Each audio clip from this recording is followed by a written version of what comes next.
Minister, I'd like to ask you about the status of plans to enable credit unions to become involved in financing housing projects across the country.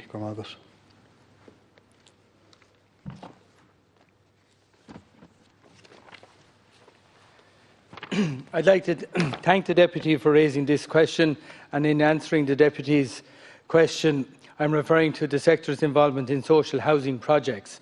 Following a review of the investment framework for credit unions in 2017, the Central Bank introduced amending investment and liquidity regulations for credit unions.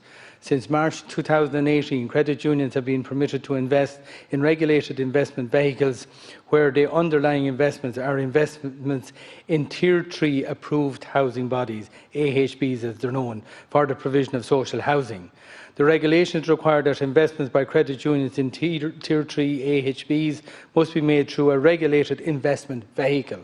The maximum permitted investment amount per credit union is 50% of the credit union's regulatory reserves, where a credit union has total assets of at least €100 million, and 25% of a credit union's regulatory reserves for all of the credit union.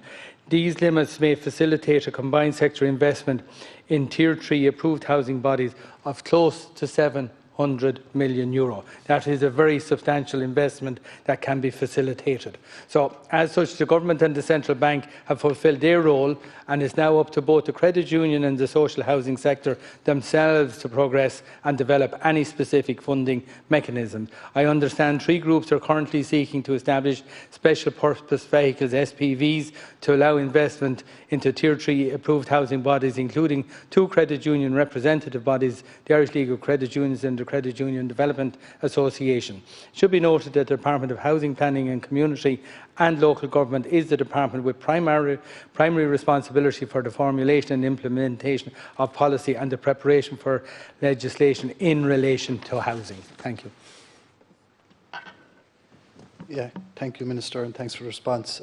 Look, our credit unions are amongst our most trusted financial institutions. They are uniquely placed to support the delivery of housing and many of our retrofitting schemes across the country.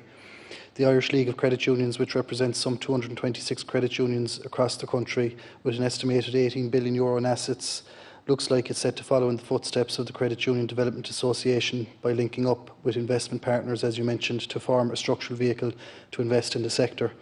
Last summer, the CUDA announced plans to launch a social and affordable housing fund backed by over 50 of its member unions. In cooperation with Initiative Ireland, it intends on lending up to €300 million a year to deliver more than 1,000 homes annually. The credit union sector has demonstrated that it has a capacity to contribute to lending in this sector, and given the precarious nature of banking in this country at present, I believe it will provide an appropriate vehicle for certain future homeowners to borrow, in particular in relation to social and affordable housing. I'd just like to follow up, maybe, Minister, and ask you, is there any provision for credit unions to engage in lending beyond the Tier 3 AHBs, as you've mentioned? Thank you. Thank you, Deputy, for following through on that. And what I will say is, I did mention already there's what we call headroom of up to 700 million, which the credit union movement can invest in these housing projects. And it's a question of them agreeing the actual structure of the special purpose vehicle if they choose to go down that route and get clearance from the Central Bank when they have a detailed proposal to put forward. The one thing I have to say is today I met representatives of 30 credit unions that are in an organisation called Cultivate, which are giving loans to the agri-sector. And I again had to point out that even though we're mentioning the restrictions on borrowing, the Central Bank has made it absolutely crystal clear to us that no credit union in Ireland has gone to the Central Bank in recent time seeking to extend the limits that they are allowed, because none of them have actually reached their individual lending limits to date, whatever. So I would encourage credit unions to put proposals to the Central Bank as quickly as they can, and hopefully the Central Bank will deal with those applications for a special purpose vehicle and the regulatory matters associated therewith in a very timely manner. Thank you. Deputy O'Sullivan, do you want to come back in? Thanks, and thanks again to the Minister. And I suppose from looking at previous parliamentary questions in regard to this question, it was noted, as you said, that 3 credit union bodies will say have indicated that they are interested in pursuing this. Is there any other institutions or any other group of credit unions on the horizon that we're unaware of up to now? Maybe you could expand on that if that's the case. Look, I'm aware also that the Department of Housing and Planning, Community and Local Government ultimately has responsibility in terms of formulating policy and proposing appropriate legislation, and that's fine. I take your point that, look, credit unions themselves are quite happy with maybe the criteria as is set, as is outlined by yourself. But I suppose just maybe if you'd like to elaborate on whether you think that this, the criteria as set is in any way inhibiting, the potential for credit unions to come together and to pursue this. And I suppose, do you think that the easing of any regulations to allow further credit unions to come on board is necessary or is appropriate? I'd just like to elaborate. Thank you.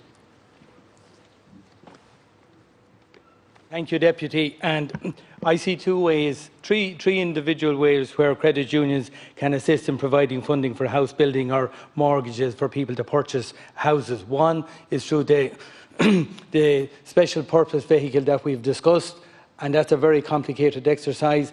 And what I would have to view is the loan ultimately comes from the special purpose vehicle, of which the credit union has an investment in that SPV, rather than the loan coming out through the credit union through its own front door. I would much be happier to see credit unions being able to lend through their front door in the name of their own credit union rather than the name of an SPV. However, what I will say is the most important thing credit unions can do, and they're beginning to work on it, I gave you the example in the agri sector, is to collaborate where they can do a lot of the back house work in terms of credit checking and financial modelling, and if they come together on a collaborative basis without having to form an SPV, that is another option. And finally, I would say all the major credit unions with substantial assets are in a position, and a number of them are giving individual mortgages. I would like to see more of that as time develops. Thank you, Minister.